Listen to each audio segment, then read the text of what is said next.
আরে দোস্ত, তুই আয়াত না? ও তাহলে তুই আমাকে এতক্ষণে চিনতে পারছস? এই তুই না স্কুল লাইফ থাকতে অনেক মেধাবী ছাত্র ছিলি, আর এখন কিনা রাস্তার পাশে দাঁড়িয়ে আফা একটা সিম নেন, ভাই একটা সিম নেন, এইসব বলে সিম বিক্রি করছিস? আর আমি ভাবতে পারছি না এখন তোর এইসব লেকচার কই গেল। জীবন আমার তো ভাবতেও অবাক লাগতেছে, আমাদের স্কুলের সেরা ছাত্র কিনা সিম বিক্রি করতেছে, তাও কিনা আবার রাস্তার পাশে দাঁড়িয়ে। অঙ্কন তাড়াতাড়ি চলো, অফিসে যাইতে লেট হয়ে যাচ্ছে। আপু সিম লাগবে? বাংলালিংক সিম, অনেক ভালো সিরিয়ালের সিম আছে। এই দেখ, এখন আমাদের কোনো সিম টিম লাগবে না। আপু কোনো টাকা পয়সা লাগবে না, সিম একদম ফ্রি। আর সিমের নাম্বারগুলো অনেক সুন্দর আছে, আর আপনি চাইলে এখান থেকে একটা সিম নিতে পারেন। এই দেখ, তোরে বলছি না আমি, আমাদের কোনো সিম টিম লাগবে না, আমরা এখন একটা বড় কোম্পানিতে ইন্টারভিউ দিতে যাচ্ছি। আপু একটা সিম নেন না, সকাল থেকে আমরা একটা সিমও বিক্রি করতে পারিনি। এই ফকিন্নি, তুই সিম না বিক্রি করতে পারলে আমার কি? তো আপু আপনি বললেন ইন্টারভিউ দিতে যাবেন, তো কোন অফিসে ইন্টারভিউ দিতে যাবেন একটু কি জানতে পারি? আজব তো, এই ফকিন্নি তুই শুনে কি করবি? আমি কোন অফিসে ইন্টারভিউ দিতে যাব?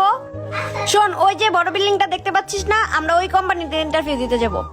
আপু আপনি যে ওই অফিসে ইন্টারভিউ দিতে যাচ্ছেন, তাহলে বায়োডাটা কোথায়? আমাদের সিভিটা কালকে রিসেপশনে জমা দিয়ে আসছি, স্যার ছিল না বিদায় আমরা কথা বলতে পারি নাই।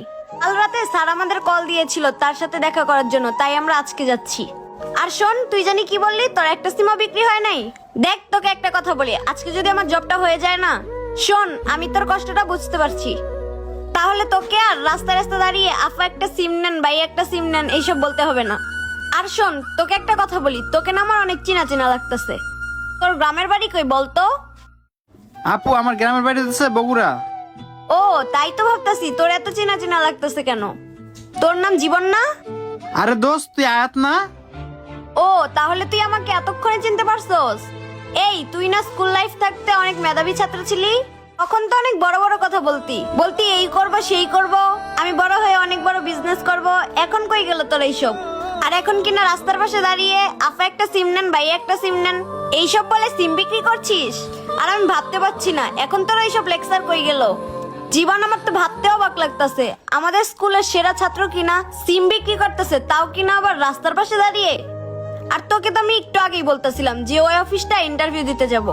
আমার যদি চাকরিটা হয়ে যায় না, তাহলে তো আমি ওই কোম্পানি থেকে একটা গাড়ি পাবো, আর সেই গাড়ির ড্রাইভার হিসাবে না হয় তোকে আমি রেখে দিব। তুই না হয় একটু কষ্ট করে গাড়ি চালানোটা শিখে নিস, আর গাড়ি চালানো শিখতে যত টাকা লাগে আমি না হয় তোকে দিয়ে দিব, তাহলে তোকে আর রাস্তার পাশে এমন দাঁড়িয়ে সিম বিক্রি করে খেতে হবে না। আচ্ছা এখন থাক তুই, আমার আবার ইন্টারভিউ লেট হয়ে যাচ্ছে, আমি এখন চলে গেলাম। তাহলে চল অঙ্কন, আমাদের আবার লেট হয়ে যাচ্ছে। আয়াতে ছোটকালে সেই অহংকারটা এখনো গেল না। খারা তোরে ফোন দিয়ে তোর অহংকারটা ভেঙে দিতেছি আমি।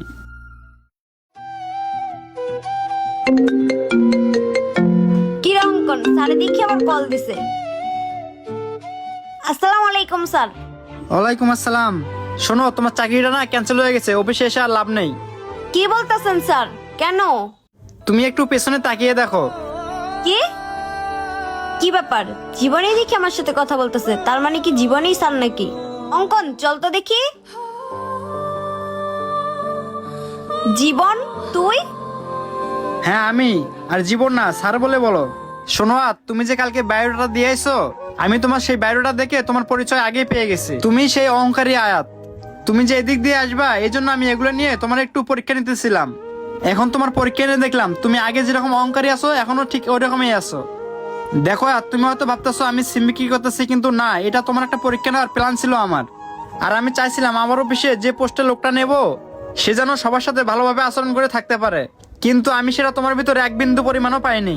দেখো, তুমি আগে যেরকম অহংকারী ছিলা, ঠিক এখনো সেই রকমই অহংকারী আছো।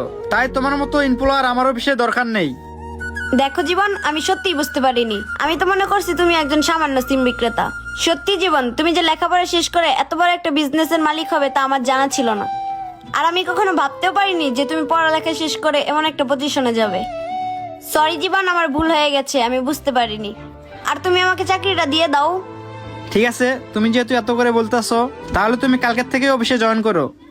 আর আজ শোনো, এটাই কিন্তু তোমার শেষ সুযোগ। আমি যদি কোনোভাবে জানতে পারি যে তুমি আমার অফিসে কারোর সাথে খারাপ আচরণ করো, তাহলে কিন্তু তোমাকে আমি এই চাকরিতে রাখতে পারবো না। এটা ভালো করে মাথায় ঢুকিয়ে রাখো। আজকে তুমি বাসায় চলে যাও, কাল এসে আমার অফিসে জয়েন করো।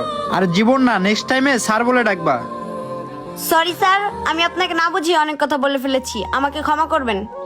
আচ্ছা স্যার, তাহলে আমি আজ বাসায় চলে যাই, কাল থেকে জয়েন করব। অঙ্কন চল তাহলে এবার। মানুষের ইচ্ছে শক্তি পারে মানুষকে অনেক দূরে এগিয়ে নিয়ে যেতে। তো বন্ধুরা, আমাদের ভিডিওটি আপনার কাছে ভালো লাগলে অবশ্যই লাইক কমেন্ট শেয়ার করে সবাইকে দেখার সুযোগ করে দেবেন। আসসালামু আলাইকুম।